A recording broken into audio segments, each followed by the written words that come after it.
সকাল সকালে এমন চিল্লেছে, ঘুমটা এর জন্যই ভেঙেছে, আর কারোর জন্য ভাঙেনি। অ্যালার্মের আগে এ চেল্লাতে শুরু করেছে, ঘুমটা এর জন্যই ভেঙেছে।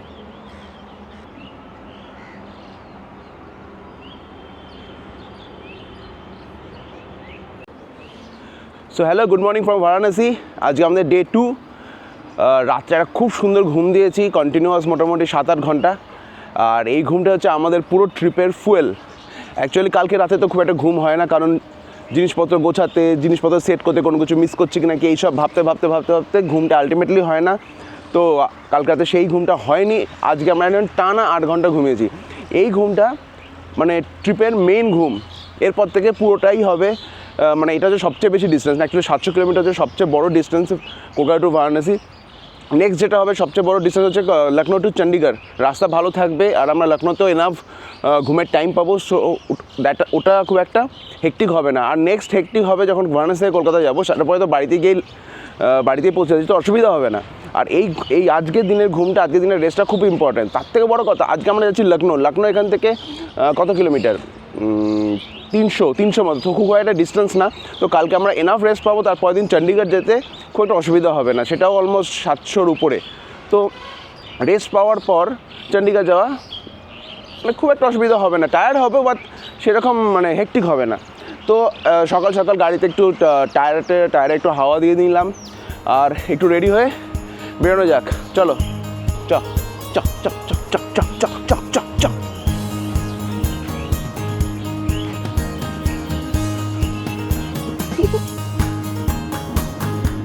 We are all set. हाँ, जब भी आइए एक बार मुझे कॉल कर दीजिए, जो आपसे बनेगा डिस्काउंट। ठीक है ठीक है। नाम बोलिए आपका। अनु पांडे। अनु अनु पांडे। अनु पांडे। अनु पांडे जी, ठीक है ठीक है ठीक है ठीक है ठीक। चलिए, थैंक यू। चलो, হোটেল কৌশিক। এবার অপোজিট সাইডে যেতে একটুখানি কষ্ট করতে হবে। কষ্ট ঠিক না, একটু সামনের দিকে ডিভিশন আছে। ও হো বাবা, লাগেজ সেট করতে করতে ঘেমে গেছি। একটু হাওয়াটা লাগলে একটু আরাম লাগছে, আর জ্যাকেট একটু, হ্যাঁ ঠিক আছে।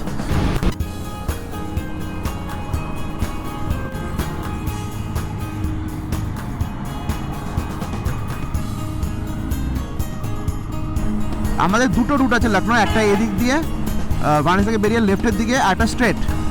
তবে আমার যতদূর মনে হয়, আমরা যখন স্ট্রেট এসেছিলাম রাস্তাটা খুব ভালো ছিল, তো আমরা স্ট্রেট নিলাম, আর একটা এদিক দিয়ে ঘুরে। অ্যাকচুয়ালি প্ল্যানটা একটু চেঞ্জ করলাম, কারণ যেটা প্রয়াগরাজ হয়ে যাচ্ছে সেটা দিয়ে যদি আমরা যাই, মেবি হয়তো একটুখানি ট্রাফিক পেতে পারি। সো আমরা ধরবো বারাণসী রিং রোড, যেটা বারাণসী থেকে রাস্তা মানে হাইওয়ে থেকে বেরিয়ে যেটা ইউটার্ন হয়ে ঘুরে যাচ্ছে, ওটাতেই যাব। লাস্টবার যখন আমরা লখনৌ থেকে বারাণসী এসেছিলাম, তখন আমরা এই রাস্তাটা ইউজ করেছিলাম, ঠিক ভুলে গেছিলাম, অ্যাকচুয়ালি মনে নেই। এই রিংটা দেখে মনে পড়লো।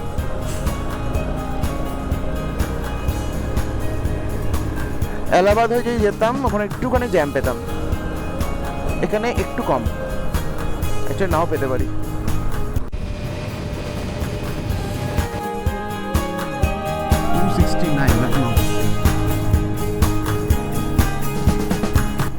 চা খেয়ে নিই, সো একটা চায়ের ব্রেক নিই। সকাল থেকে কিছু খেয়ে বেরোয়নি অ্যাকচুয়ালি। এখন টাইম হচ্ছে 10টা, আর আমরা অলমোস্ট 60 কিলোমিটার চালিয়ে নিয়েছি। এখান থেকে বারাণসী, লখনৌ, এখনও বারাণসীই পড়ে আছে। আমরা এখান থেকে লখনৌ আর কত কিলোমিটার, 240-এর মতো। এখান থেকে রাস্তা আপাতত খুবই ভালো, আর এখানে একটু ভিড়টা কম, কারণ আমরা প্রয়াগরাজ থেকে সাইড কাটিয়ে রিং রোড ধরে বেরিয়ে গেছে, যেটা দেখলে। তো এখানে ভিড়টা একদমই নেই। এখানে খেয়েছি, বসে একটু চা খেতে, কারণ সকাল সকাল কিছু খেয়ে বেরোনি, খুব খিদে পাচ্ছিলো। বারাণসী পৌঁছানোর সময় দেখলাম অনেক বাইকার্স, অনেক গাড়ি, অনেকে কুম্ভমেলা থেকে বাড়ির দিকে যাচ্ছে। আমি তাদের উদ্দেশ্যে বলতে চাই, তারা কি অর্ধেকে জানতো কুম্ভমেলা কাকে বলে? যদি সোশ্যাল মিডিয়া না থাকতো, অর্ধেকে জানতেই না যে কুম্ভমেলা কাকে বলে। সবাই সোশ্যাল মিডিয়া থেকে জেনেছে, বেশিরভাগ, সবাই বলবো না, ইনক্লুডিং মি, সোশ্যাল মিডিয়ার থ্রুতে জেনেছে কুম্ভমেলা কাকে বলে, কুম্ভমেলা কবে পবিত্র স্থান, কুম্ভমেলায় কী হয়েছিল, কবে হচ্ছে, কী হচ্ছিল, সবাই জেনেছে সোশ্যাল মিডিয়ার থ্রুতে। যদি সোশ্যাল মিডিয়া নাই থাকতো, সবাই জানতো না কুম্ভমেলা কাকে বলে। কুম্ভমেলার ব্যাপারে আমরা একটাই শুনেছি যে কুম্ভকে মেলে মে খো জায়গা, বাস এইটুকুই আমরা জানতাম, এর বেশি আমরা জানতাম না।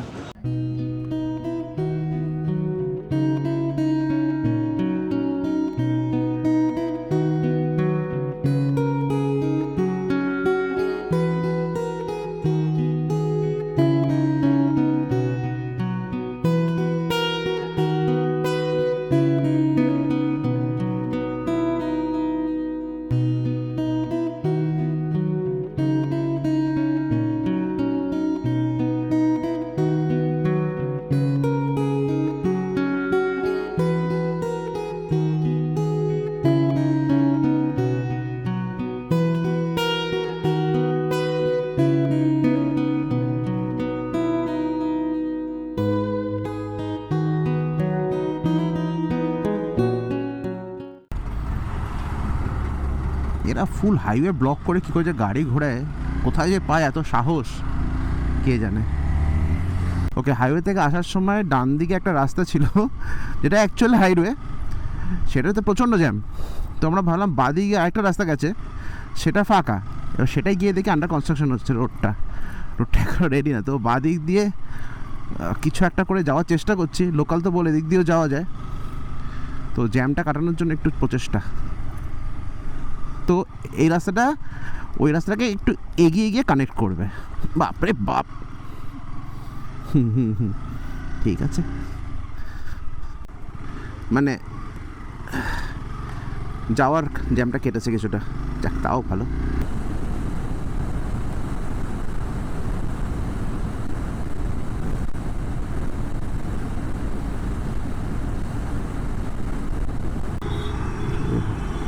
আচ্ছা, এই ডান দিকে গেলে অযোধ্যা মন্দির, কিন্তু আমরা যাবো সোজা, তাই জন্য তো জ্যাম একটু।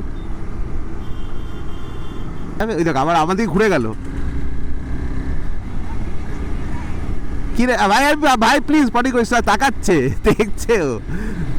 ভাই পটি করিস না ভাই। এ হিসু করে দিয়েছে একজন, এ বাবা, এ ভাই হিসু করে দিয়েছে।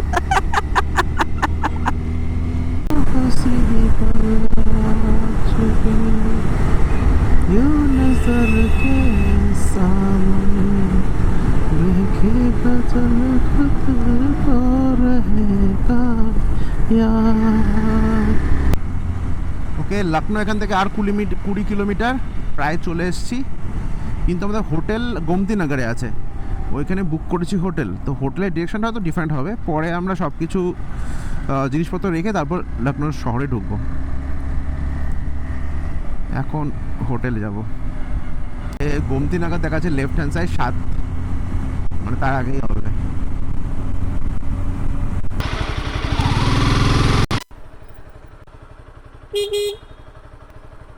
अरे क्यों आए? बाइक किधर रखे? हाँ, इधर से जाओ सामने। ओह हाँ, ओके ओके, उधर है।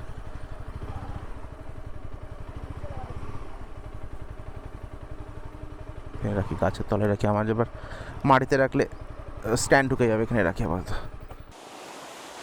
আসার সঙ্গে সঙ্গে রুমের অবস্থা পুরো একদম ডিজাস্টার হয়ে গেছে, সব কিছু ছড়িয়ে ছিটিয়ে রেখে ফেলেছি আমরা। দেখতেই পাচ্ছ পেছনে জ্যাকেট ট্যাকেট প্যান্ট ব্যাগ সব এখানে। এই আসার পর কোনো মতে এই বিছানার জিনিসগুলো একটু সরিয়ে একটু শোয়ার ব্যবস্থা করলেই হলো। তো এখন আমাদের প্ল্যান হলো এখান থেকে টুন্ডেকাওয়ে যাবো, ওখানে লাঞ্চ করবো আর ডিনারেরও খাবার নিয়ে আসবো। কারণ রাত্রে এখানেই মেবি ইদ্রিস বিরিয়ানি আর লালা বিরিয়ানি যেটা পাবো সেটা নিয়ে এসে আমরা ডিনার করে নেবো। 5 মিনিটে আমরা চেঞ্জ আপ হয়ে নিলাম। এখন ডেস্টিনেশন টুন্ডেকাওয়ে।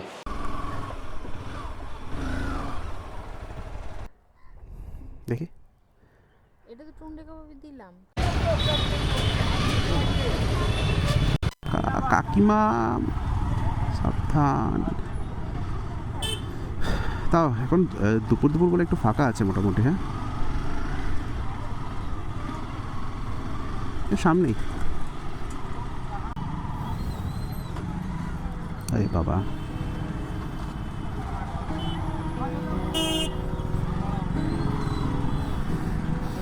ওকে ফাইনালি চলে এসেছি টুন্ডেকাওয়েতে। অনেকবার খেয়েছি, তবে প্রত্যেকবার পার্সেল নিয়ে আজকে চেষ্টা করবো যেন ভিতরে বসে খাওয়া যায়। এখান থেকেই গন্ধ পাওয়া যাচ্ছে।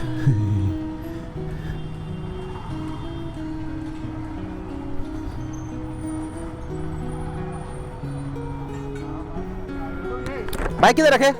गाड़ी पार्किंग में लगी। हाँ, আচ্ছা, এই পাশেরটা ছেড়েছিলাম না। হ্যাঁ, এখানে অলওয়েজ ভিড় থাকে, প্রচণ্ড ভিড় যখনই আসো। এই সেই ঐতিহাসিক টুন্ডেকাওয়ে, যেখানকার কাবাব সারা পৃথিবীতে বিখ্যাত। টুন্ডে কাবাব, তার সঙ্গে নিয়েছি 2টো পরোটা আর 2টো রুমালি রুটি, আর পেঁয়াজ এমনিই আসে। তো কাবাবটা তোমাদের দেখিয়ে দিই।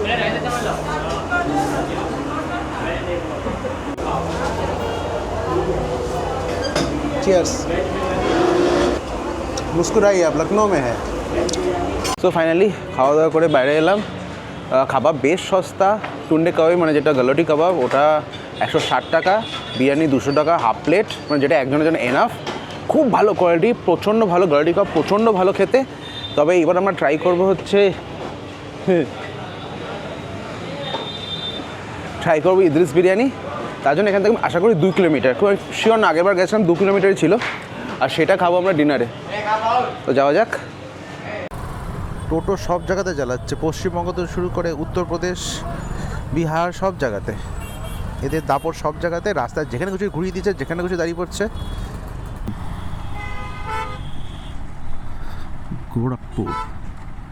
গোরখপুরে ওই যে ছিল না, ওর নাম কি, জল এলএলবিতে ছিল না, ওর উইটনেস গোরখপুরে ছিল, মনে আছে?